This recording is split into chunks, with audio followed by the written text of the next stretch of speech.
Hi, I'm Nicolene Peck, and I teach all about communication and relationships and personal self-government. And in this video, we're going to be talking about how to process trauma and anxiety.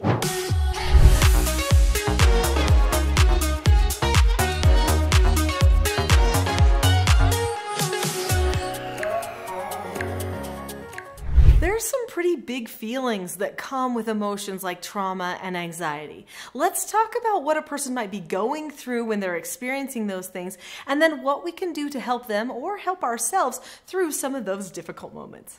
Anxiety and trauma are similar because a person does end up feeling like something just happened to them that they have to deal with. However, some of the effects of trauma are different than the effects of anxiety, unless a person has decided that their anxiety actually is a source of trauma and taken it to that level. Because usually trauma is a little bit deeper rooted than the anxiety. Although they both have things in the brain that are triggering responses that can actually be really difficult to overcome. So anxiety is pretty normal. Most people, in fact, all people experience anxiety of some degree in different circumstances. So there's some people who say, I don't want to talk in front of other people, I don't like that, or I don't like to ride an airplane or something like that. Those are moments of anxiety. And maybe it's because there was something that happened in the past that was a little bit traumatic that they maybe haven't completely gotten over. But most people get over their little bouts of anxiety. Now, there are some people that just have a chemical processing in the brain that leads to anxiety more frequently than other people. But that doesn't mean they need to feel like they're getting stuck all the time. When you have anxiety or you are dealing with trauma, you can often feel like you get triggered really easily. This is a common term that people use nowadays. Like, that triggered me. I saw that. I heard that. That made me immediately think of something else that happened in my past. A person has to learn how to handle triggers like that so that they don't become problems for their future. So just because someone says they are triggered doesn't mean that we should not choose to try to help them overcome the association that they have with maybe a song, a phrase, a person, something like that. People need to know that they can indeed overcome some of these deeper lying experiences that they're dealing with. Oftentimes what happens when someone is triggered is they go to a part of the brain where there is an emotional memory that's very, very deep. And so they get themselves stuck there and they over-process on that memory again and again. And it makes them feel like they can't do. They can't do whatever it is. They can't talk about whatever it is. They all of a sudden become overloaded. Okay, overwhelmed inside the head, because your brain, it's like the computer, when you click on the computer and you think, okay, move, okay, go. And the computer just spins and spins and spins. And this is because the computer is all of a sudden overloaded right at that time. Well, this can happen to our brains too. And this can make a person feel like they're broken or something's wrong, maybe even that they can't recover from this situation. But they can. In fact, there are many people who learn to overcome some of these triggers and this over-processing habit that they might have inadvertently created within their own brains. And I know that there are many people that can overcome some of these things because for years I did treatment foster care for troubled teens. They were all between the ages of 12 and 18, and almost all of them had things that they were over-processing on. They had their anxieties. We had to help them work through those moments so that they could get to a baseline, a normal that they could base their lives on and not be held back by all of the abuse or trauma that happened in their pasts. A lot of times when a person is having a moment of anxiety or where they've been triggered from some traumatic event, it usually feels like stress, okay? All of a sudden they have racing thoughts that they can't control. They feel like they are overstimulated, overwhelmed, they can't think. When you're stressed, when you've got so many things to do that you literally can't think about what to do next? That's what happens to a person when they are in this state of anxiety or experiencing some trauma. And so because they start feeling out of control on the inside, because they've got these chemicals pumping and they're in a well-worn path in their brain where they are over-processing again and again like they have done before and they can't get out of it, they start wanting to have control.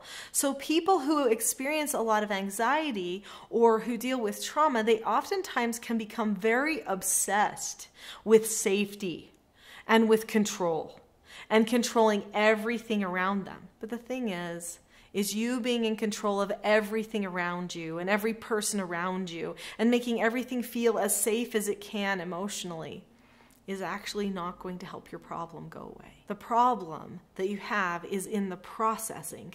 So we have to dissect the processing and figure out what we can do to help ourselves get to a healthy processing place so that we're more productive instead of non-productive.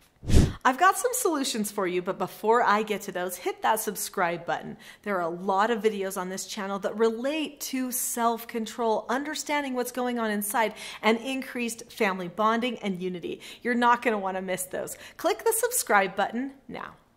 The number one most important thing for helping a person make a plan for handling anxiety and trauma is to create a secure connection with another person. So if we're talking about a child or a spouse of you, then that connection person is you. You are the connection point.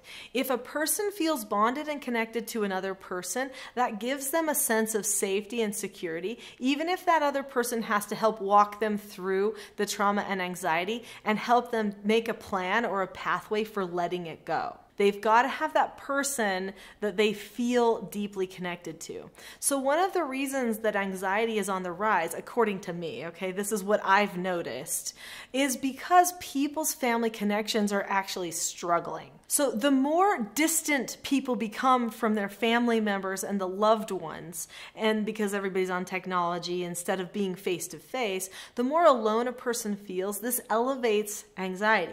When a person feels alone, there's an extra dose of anxiety or maybe even trauma that comes in depending on where a person's at developmentally. If a person is young, developmentally, they absolutely need a person to lean on, to guide, to learn from. If they don't have that, they feel very insecure, and it actually can hurt them in a very traumatic way. That is the number one thing. If you remember nothing else from this video, I mean, I'm going to get into some strategies and stuff, but if you remember nothing else, remember, you've got to create good family bonds. If you create good family bonds and you deliberately work on that, then your chances of coping with and overcoming trauma and anxiety episodes goes way, way up. You have to make a plan for yourself. So I teach self-government, and self-government means that a person understands the cause and effect of any given situation, and they also possess a knowledge of themselves and their own behaviors so that they can control themselves in any of these situations. So they understand cause and effect. They see, okay, well, when this happens or I feel this, I oftentimes think this and then I do this, and I need to stop doing that. I've got to change that thought and then change the way that I direct myself in the future. So they make a plan for their success, and then they analyze what they're doing regularly in order to be able to get better at overcoming whatever the problem is. So what is the best way to plan? Let's talk about that. In my parenting course, I teach 4 basic skills that children need to know. Those 4 basic skills are following instructions, accepting no answers and criticism, accepting consequences, and disagreeing appropriately. Now, if you understand anxiety or trauma, then you understand that a person who experiences anxiety, usually it's because of one of these things. Someone wants them to do something they don't want to do. Someone tells them they can't do something that they do want to do. Someone notices something that's wrong with them that they feel like needs to be corrected. Somebody actually corrects them and tells them that there's some negative consequence to a behavior that they maybe don't like. Or maybe they need to talk to somebody about a problem and disagree with them in an appropriate way. These are 4 very common anxieties. But if you can learn the steps for these 4 skills, this can also solve a lot of your anxiety problems. So when I did treatment foster care for years for troubled teens, I taught them these 4 basic skills, plus others, but these were just the basics that they needed. One of those skills, the number 2 skill, which is accepting no answers and criticism, we can even use on ourselves. So when we get a feeling or a thought that comes into our head that we have told ourselves ahead of time, this is a non-productive thought, this is not a good one, when we can say no answer, and then we can drop the subject. There are 4 steps to accepting a no answer. You look at the person or the situation, keep a calm face, voice, and body, say okay or ask to disagree appropriately, and then drop the subject. So if I've told myself, when I feel this, that is a no answer. I don't want to go down that road. No answer, drop the subject. Then I am at that point in this empowered place because I've prepared my brain ahead of time for how to handle the possible coming problem. That's basically what a self-governed person does. They prepare ahead for what might come. Now, a person with anxiety wants to have every single answer figured out before it might come. A self-governed person knows that you can't control everything around you, but you can be prepared to control yourself no matter what does happen. This opens the door to adaptability, which is very nice. People who often experience anxiety or trauma do not feel like they can adapt to certain situations, but they can if they've got some fallback skills that they can use in any setting. When helping a person overcome anxiety and trauma, it's really important that they have a report person that they're going to come and talk to regularly.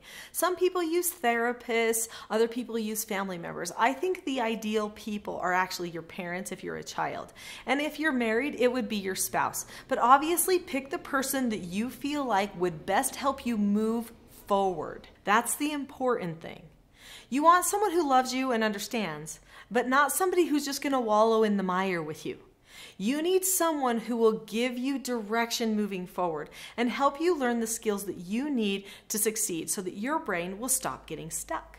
After you give yourself a no answer, you will probably need to give yourself an instruction to move yourself forward. So when you say no, don't think about that, drop the subject. This is the moment where you have to say, okay, self, now think about this and move in this direction. So learning how to follow an instruction is also going to be very useful. There are 5 steps for following an instruction. They are looking at the person, keeping a calm face, voice, and body, and then saying okay or disagreeing appropriately, doing the task immediately, and then check back. So teach yourself to hold yourself accountable by following through. And then also check up on yourself how you did and make sure and praise yourself afterward.